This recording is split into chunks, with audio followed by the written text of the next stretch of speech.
अस्सलाम वालेकुम फ्रेंड्स। आज की इस वीडियो में हम 9th क्लास की फिजिक्स की जो न्यू बुक आई है उसके चैप्टर नंबर 2 में से सीखेंगे कि रिजल्टेंट वेक्टर क्या होता है, यानी कि वेक्टर का मजमूआ या वेक्टर को जमा करना क्या होता है।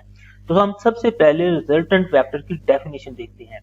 तो इसकी डेफिनेशन के मुताबिक we can add 2 or more vectors to get a single vector, this is called resultant vector. यानी कि आप लोगों के पास दो या दो से ज्यादा वेक्टर्स होंगे तो उनको आप लोग जमा कर सकते हैं, बिल्कुल ऐसे जैसे आप लोग कोई दो नंबर जमा कर सकते हैं।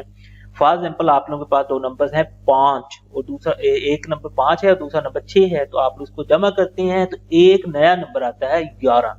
तो इसी तरह से अगर हमारे पास दो या फिर दो से ज्यादा वेक्टर हों तो उनको हम जमा करेंगे और हमारे पास एक नया वेक्टर आएगा जिसे हम ना कि रिजल्टेंट वेक्टर कहेंगे।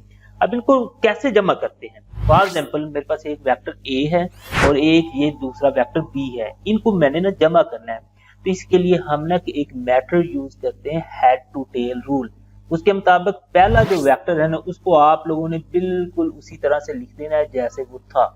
नेक्स्ट फिर आप लोगों ने क्या करना है, जो दूसरा वेक्टर है ना इसकी जो ये हमारे पास दो उसकी होती है, ये टेल होती है और ये हेड होती है, इसकी टेल को पहले की हेड के साथ मिला देना है इस तरीके से। इसमें आप लोगों ने उसका ना कोई मैग्नीट्यूड यानी कि इसकी लेंथ चेंज नहीं करनी, कोई आप लोगों ने इसका एंगल चेंज नहीं करना, बिल्कुल जैसे ये था उसी तरह से उठा के आप लोगों ने इधर रख देना है। अब दोनों वेक्टर आप लोगों ने ये रख दिए। अब नेक्स्ट तीसरा आप लोगों ने काम ये करना है, जो पहले वेक्टर की टेल होगी उसको आखिरी यानी दूसरे वेक्टर के हेड के साथ मिला देना इस तरीके से।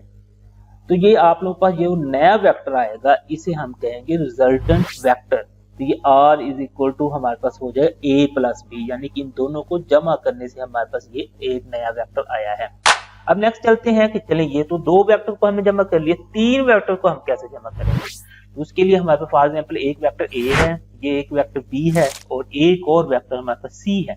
इनको हमने ना कि जमा करना है। तो सबसे पहले जो a वेक्टर है ना इसको हमने बिल्कुल उसी तरह से लिख देना है, इसमें कुछ भी नहीं हमने करना है। नेक्स्ट जो b की टेल है उसको a की हेड के साथ मिला देना है इस तरीके से। अब नेक्स्ट c की टेल को हमने इसके दूसरे वेक्टर के ना हेड के साथ मिला देना है इस तरीके से। इसी तरह से आपके पास चौथा वेक्टर भी होता है तो उसकी टेल को आप लोगों ने इसके हेड के साथ मिला देना। तो इस तरह से आप लोगों ने सब वेक्टर को मिलाते जाना था और लास्ट में आप लोगों ने पहले वेक्टर की टेल आखिरी वेक्टर के हेड के साथ मिला देनी इस तरीके से। अब ये जो नया वेक्टर आप लोगों के पास आया है वो मतलब रिजल्टेंट वेक्टर है जो इन तीनों को जमा करने से आया है। दोस्तों उम्मीद है आपको आज की वीडियो अच्छी लगी होगी। वीडियो अच्छी लगे तो इसे लाइक करें, इसे अपने दोस्तों के साथ शेयर करें और हमारा चैनल लाजमी सब्सक्राइब कर लें। Thanks for watching. अल्लाह निगहबान।